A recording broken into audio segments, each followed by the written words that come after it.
Josh and Kim. Today we're pretty much going to be talking about Midwest Haunters Convention, which is something we went to last weekend. It was the first time we went there. If you're unfamiliar with what it is, basically it's a Haunters Convention, just what it said. It's in Columbus, Ohio. They do tours on Thursday night. They did a haunt tour of like Factory of Terror, Schoolhouse, Haunted Schoolhouse in the Laboratory, and Bloodview Haunted House. We will get to it more in a minute, but we didn't go on that tour. We were actually at Bloodview. Again, we'll talk about that more in a minute. Friday, we did go on it. They went to the Scare Factory, the Scaratorium, and then after that, they had this party thing that they did called the First Last Friday. It was the first year they did that. Then Saturday's when the actual convention is, and it's just like any other convention, like pretty much haunted house enthusiasts. Well, it's more for owners, I guess. Yeah. And for press and that, they go there. They have all kinds of different things, all kinds of different booths and stuff you can buy.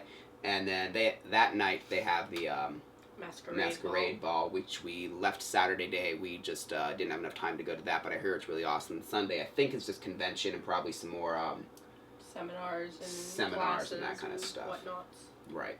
But that's the overview, and now we're going to be kind of like getting more in depth with all of those things. And I took lots of video and lots of pictures, so that's going to be playing throughout as we talk about it.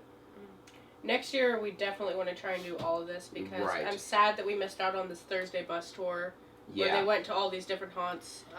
It's different every year. Right. This year, like I said, we went to Schoolhouse, Factory of Terror, then Bloodview. All of which are really good. We've been to all three of those. Mm-hmm. And in fact, the haunted house documentary that we're doing, that's why we were at Bloodview, and also some of the footage will be for this.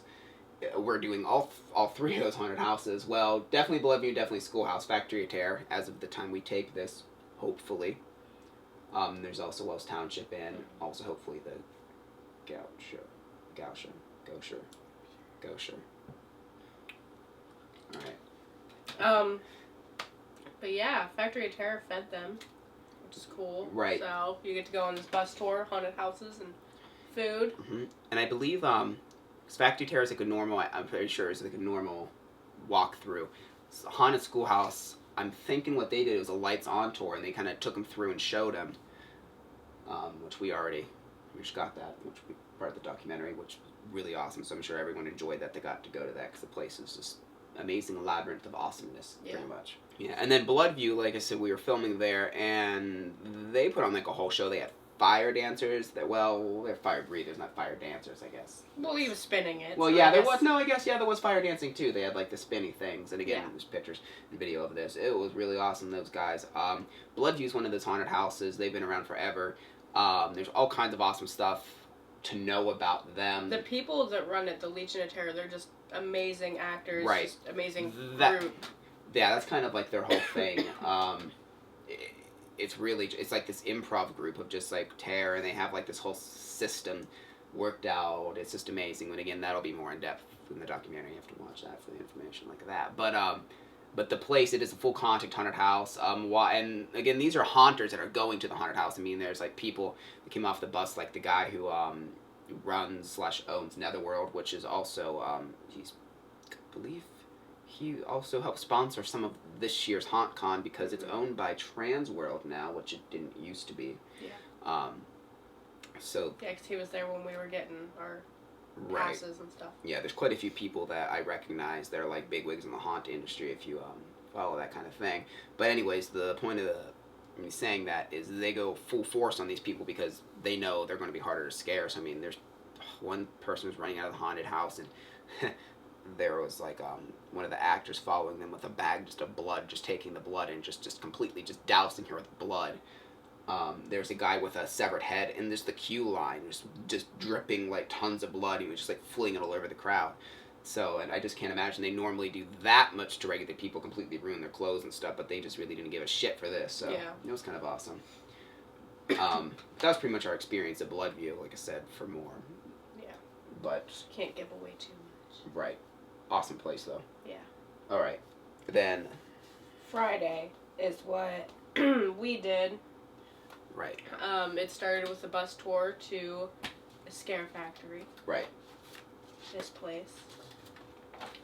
Pretty much, it's a factory where they make all of the haunted house props and everything. I don't know if you can see some of the things, like the huge gargoyles and crap. Just really amazing things. I have some video of this. They had actually told us no photography was allowed, so the pictures you're going to be seeing are not the best quality from this place, because I did not bring a good camera. I had my cell phone on me. And then every single person, of course, had their camera, because why the hell not? Something interesting, and this is like a guide that they give. What was the one that you really liked? Which one you really liked? Yeah. But for example, right now, I'm showing, I'll put the picture of the dragon on the screen, which is wholesale $12,278.18. I want this awesome Pumpkin King, and it's only $14,332.50. So. Right. But these, when you don't know what to get you for Christmas, there you freaking go. Right. But I mean, like, these things have just a ton of work that just like goes into them and stuff. So I mean, some of the stuff is actually cheaper than what I thought it would be. Oh yeah, I was expecting a lot more. I mean, it's still a lot of money, but. So you know, you go to, so if like right there, that's one you want, right? Yeah. I think that's the Pumpkin King. So I mean, if you go to haunted houses and you're like, well, why don't they have? That's cool. Why don't they have like the best, newest animatronic? That's because they're very expensive. I mean, that is just one piece. Like, for example, at the trade show, there's just one dead body, $699 for one dead body. I mean, that doesn't even make a room. You go through haunted houses and you see that and don't even think twice about it being there. You don't look and be like $700, $800, $12,000. That's not what you think, but you know. That people that own it have to think that. Right, people that own it have to think that, and that's why a lot of places improv it. And the next thing on the tour that we got to do was the Scaratorium, which is just a haunted house. It's actually like in a strip mall. Mm-hmm. It was definitely different. Some of the stuff was experimental. Like, we're not doing a review on the haunted house per se. Right. Like, I don't know exactly what I would give it. That's not the purpose of this. But they had this. It's this company called Darklight. And what they are is a really cool idea, and I hope haunted houses eventually incorporate this. I've thought about this in my own head, like, oh, you know, if I could open my own haunted house, this is something I would like. Basically, it's like a little pendant you wear, and it is a light. And they can program it to either go with music or just program it however they want it to do. It, what was it like? It's like 1 million in some colors. It can strobe, it can fade in and out, it can change functions within 10,000th of a second. It's really awesome, and like, one of the really coolest parts you were doing is, we were walking through like all these bloody sheets, and there's like strobe lights everywhere. And we're like, where is that? Well, our necklace had turned into a strobe light. Like, the room, I don't think had like almost any lighting in it at all, but ours had the strobe light on it, so no matter where you look, there's a strobe in front of you. Right. And that concept in itself is pretty cool. And there's another room where people were like in cages and they were throbbing red, so it was like real dark, but they were throbbing, so like it was just like really cool. Like, you would like illuminate part of the room you were looking at. Mm-hmm. But it's something that's really cool though, because it's more interactive with each room itself too. So. And I can see lots of cool things. Like, one thing I'd really like to see is like putting people in just complete pitch blackness, and they turn on for like 5 seconds and they're off for 5 seconds. You have to imagine how creepy that would be. Seeing someone like away from you, then the lights turn off, like on you, and you know, like, okay, crap, where are they going to be when are they going to be in front of me? Are they going to be beside me? So you're kind of like, you have this light you only have for 5 seconds. That kind of concept's really awesome. Mm-hmm. And after they program it, I mean, it works so well in their rooms that it saves them so much time and everything too. Yeah. There's a creepy transvestite nurse there. Gave really good back rubs though. Yeah. I needed it. Yeah. He's also a couple doors down from us, so we'll get to that later. Yeah. Which brings us to the first last Friday party that they had. Oh. That's when we realized that Midwest Haunters Convention kind of is a party. Yeah, it kind of is. Lots of drunks, not drunks, lots of drunk people. Yeah, some of us included. They had Jenga there. They had Twister. People were playing Flip Cup and all that kind of crap. Marsha? Yeah. From Distortions. Yeah, Ed and Marsha. I looked over and she was playing Flip Cup right beside me. Right, which is really cool because, if you don't know, which we're going to get to that. We'll just get to it now. Making Monsters was a show that was on Travel Channel, which is really awesome. I guess it's canceled. It had 2 or 3 seasons, which is like one of the best shows Halloween, because it was like a reality show, but it was fairly down to earth, and it really showed you how much work went into making like these monsters and stuff, like the fake monsters that are like in haunted houses and movies and that. And it was just really awesome, since we're into that kind of genre so much. But of course, it's apparently canceled. But it was cool to see her play Flip Cup. Yeah. Flip Cup. Yeah, it was really cool. Just both of them being there. It's like, oh, you know, to us, they're kind of like oh, famous people. Yeah. Got their show canceled because fucking TV. Yeah. But if you go to Midwest, they'll be there. Yeah. And also, make sure you stay at the Hyatt, so that way the shuttle bus can take you back when you get really drunk. You definitely want to stay at the Hyatt Hotel. Yeah. Well, I don't. Yeah, you can still go to the party and not stay at the Hyatt, but I don't know why you wouldn't. You can get the best deals. Yeah, they shuttle bus you from the party back to the hotel. The best deals. So. For it as well. Yeah. But yeah. Drunken times coming back down the hallway, and the transvestite nurse a couple doors down. As I'm carrying you down the hallway. Well, yes, but the nurse was down there. Anyways, on to the next thing, which I guess brings us to the convention itself the next day. There's quite a few events that go on. I have some of the things listed here. I think the seminars, and they do cost. I didn't look up the exact pricing. They're not that bad though, and there's a ton of them. But they have things like the ones like create costumes and characters, pneumatics, and they're like 1 hour, and they tell you how long they are and stuff. How to uniquely develop entertaining and scary characters. Just all these different classes to really show people, how they can better their haunted houses. And if you're just like interested in that kind of stuff, it's really open to the public. So like if you're really into this and you just want to know behind the scenes, right there you go. And like a lot of this stuff's hosted by people that own like big name haunted houses and that stuff. And even if you don't want to go like to what we did with the bus tours for Thursday, Friday, whatever, you can go to just the convention. It's like it's $5 or $6. It's pretty much nothing. Yeah, and there's so much there that there is way worth $5 or $6. Right. They had a little blow up haunt there. They have all kinds of like little demos and stuff. And the people just come up and talk to you because they're going to probably assume that you have a haunt. They assume that we're like, oh, what haunt do you want to do? You're like, oh, we don't. I'm like, we're just doing this thing. They still continue to talk to us and try to sell us they didn't care because they know, because like they're really passionate about the product, and that's what's awesome about this genre in general. Yeah. Is they really like what they're doing, and they're going to talk to you about it. So if you're interested as well. Yeah, there's all kinds of awesome things on here. I mean, they even go down to like telling you how to advertise your haunt correctly, which is awesome. This is actually the book that Distortions has there for making monsters, which is really awesome if you do it because they make really awesome things there. Right. Too. They had some awesome props there, which I have pictures of them, which I will be displaying now. But you can get their awesome book. There's no prices in the book, but I'm sure there's more than. Well, I'm sure they're fairly expensive. I don't know though. I don't know. Because I'm sure they're higher demand, especially for having been on TV. This is one thing that we thought was really cool. Yeah, there's a lot of things, but... Well, yeah. Yeah. But Fright Light, it's these lights for actors that you can hook up, so that way, no matter what room you're in, say you're in a complete black room, and there's an actor in there, you're not missing what they actually look like. Yeah, so it'll sit down on you like this, and aim right up at your face.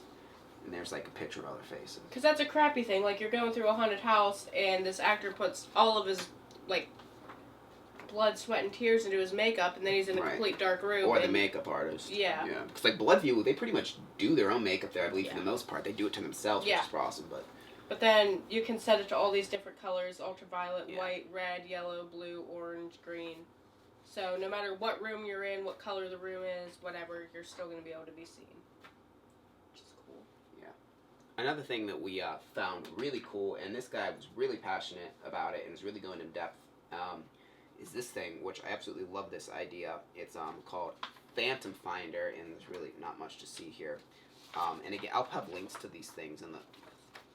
Oh, there's green, so it's probably going to go away. There's links to these things in the description below. Basically what it is it's a smartphone app.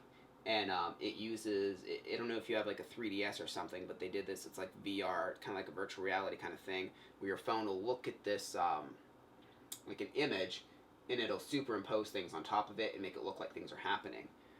There's quite a few different impressive demos. One did it to the logo, but the one that I liked the most was there's just this picture of ships, just like on the ocean or sea or whatever. It's kind of look like stormy night, but when you hold your phone up to it, it makes the painting come alive. Like you see like cannons firing on the ships through your thing, and you see lightning going on the painting, and there's rain that's moving on the painting. And it was just really cool. That's the one that worked the best. All of them worked pretty well. And like again, when you move your phone, like the graphics that are created stay on the picture, so it really is like that 3D experience. It's a really nice thing too. Like while you're in line, you're not doing anything half the time anyhow. 90% of people are on their phones anyhow, so right. It's just a cool app to have to be able to. Yeah, and that's kill some time too. And that's what they said, because like they have like a market study thing in here. It says your target audience loves their smartphones. 83% of 18 to 20-year-old Americans have a smartphone. Pew Research Center, January 2014. Even 70% of U.S. teenagers, So, I mean, that's a huge market, and I think this is something haunted houses should look into for sure. And it's not even that expensive. Like, they charge you, I think it's like $50 for one of the pictures or something, which is nothing compared to some of the other costs that are involved. Yeah. Yeah. So that's something else that's just really awesome. There's, they had quite a few things there, pretty cool. Lots of, demonstration of props. Mm-hmm. I really like the laser light tunnel. Yeah, which I don't know right now if I have pictures or video of that. If I do, I'll put it in. But basically, it's just all these laser light bars, they're like LED strips, and it's kind of like a vortex tunnel, but not, and they move around you, and it's like a big square. It's really cool, and I like feel that like idea. Vortex tunnels are so overdone, common, overused, so it's nice to see something that could maybe, at least in a few haunted houses, maybe take the place of it. Anything to get rid of vortex tunnels and freaking claustrophobias, because everywhere. Yeah. Another thing that was really cool, and I had seen it on TV. You see a lot of zombie paintball. That's a new thing. A new place is doing a zombie paintball hayride though, which is really cool. I'm not so crazy about just zombie paintball. Like, it's more of just a money grab for a lot of haunts. They're like, oh, come play zombie paintball in between the haunted. It's like multi-attraction kind of haunts. Yeah. Just like but for the hayride, that's like a cool idea. Like, you're on this wagon out and, and all they're running up on you. I'm sure that's expensive to do. For a lot of paintballs and, the suits. I don't know if I've... Remember that suit that they had for the paintball was, $400, $500 for one person. Yeah. Jesus. Yeah, it's a lot. Another really cool thing I liked, I don't know exactly if it was for... I assume it was to put in haunted houses. I wouldn't like it just for my place. But it was, all these, skeleton lamps. Just, chandeliers and just lamps and different kinds of lamps made out of different parts of the skeleton. That was really cool. Well, nothing says it has to only be for a haunted house. Right, exactly. Well, no, I mean, they actually had things there that they were selling. They were just more souvenir kind of things as well. Yeah. There's one booth selling some kind of movie. I forget what it was. But I mean, they had all kinds of different bloods there. They had blood paint, which is really realistic looking. And I love how, and my favorite thing about it though, was they had the blood for poor people, for the poor haunted houses, and they had the premium ultra blood, which is this real elaborate looking nice wet blood and all this. I'm like, oh my god. So it's if you can't afford stuff, you have to use the shitty looking stuff. Here's the shit blood. Here's the shit blood. Here's the awesome gold premium blood. I found that kind of fun. Typical. Yeah, like everything else. You can't even blood paint. You have the fucking low class and the high class. Anyhow. Another thing that was really cool, I don't have a picture of it, but they had a coffin dispenser for soda pop. It was all these different, it was a big coffin, you pull the handle down and it would pop out. That was cool. Yeah. Anything else there's so much. Yeah. So much stuff there. It was overwhelming. I mean, it's one of those things where you walk around and you just walk slow and constantly look from side to side. Yeah. Oh. There's... And you go through quite a few times. Yeah. You finally get everything. Right, and I'm sure we didn't even get everything. No. But, just a lot. Mm-hmm. And then the last thing we did while we were there Saturday was we went to see, I don't know exactly what you would call it. It wasn't really it wasn't one of their seminars. It was just a guest speaker type thing. Yeah, it kind of was she calls herself Bloody Mary. Her real name is Bobby Wiener. She calls herself Bloody Mary. because like she writes like comic books and all that stuff. She was the makeup artist for Titanic. She's the one that did like all the dead bodies. She also has like her own line of blood, which we have the vials here. So they made the point to point out that this is the blood that is used in the new show Fargo, which is a show you should be watching. It's very good. If you like the movie, you will like it. But it's kind of cool that they use her blood in that. She's just like a really talented makeup artist. She did a demonstration, and I had like the before and after picture here. They're not the best because we were kind of far away, but and she did it really fast too. Like it was really awesome because like she'd go up with the brush and she'd just like, and like there'd just be like powder everywhere, and then she'd be done. It was just like a cloud, and then she would step away and then do like something part else. of his face was done. Yeah, like it was pretty cool. Yeah. Clown zombie. Yes. Clown zombie. That's what he was. But yeah, she said she had a lot of stuff, and like when I can tell like her blood and all of her stuff's really high quality. Like she said, I think it was her scab blood. It was like a new kind of scab blood. She said all sold like really well, which is cool. Then after she stepped off the stage, they actually had a cool little competition thing. It was like 4 or 5. 5. Was it just haunted houses or? I only know one of them for sure was the Scare House because she had a Scare House shirt on. Right. But I don't know what the rest of them were. I'm assuming they were from haunted houses. Yeah, more than likely. Basically, they had like, how long was it? 15 minutes? 30 20. minutes? 20 minutes? Okay. I think. Let's say 20 minutes. Whatever. And they had to like just do like makeup, and like there's like $50 and $100 for first and second place. This is kind of a cool little thing they did, and some of them were really good. Again, I have pictures. Some of them are kind of weird. Like the one kid, I don't know what it was. It was cool, but I don't know what the hell it was. But yeah, it was interesting to see him do that in that amount of time. It's fun to see what people with talent can do in a short amount of time. The guest host, the guy that's freaking awful. Oh my god. But okay. But entertaining. Yeah. The show was. Yeah. Yeah. I mean, that's basically all we saw of the whole thing. Next year we definitely want to. Yeah, next year we're definitely going to do more.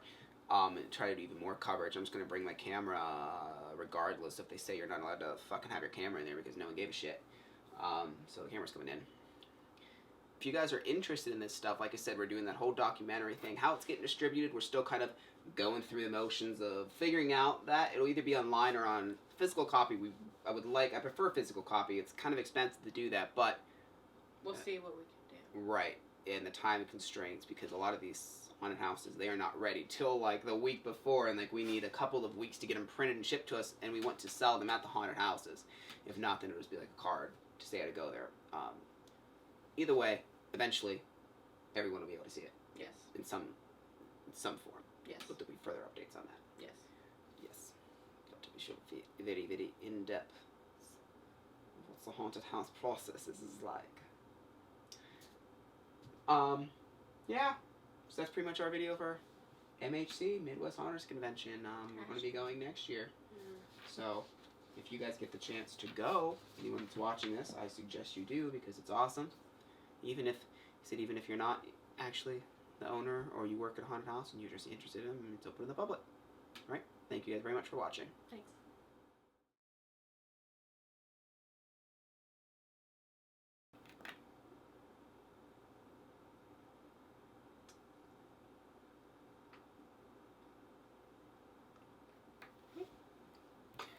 And down.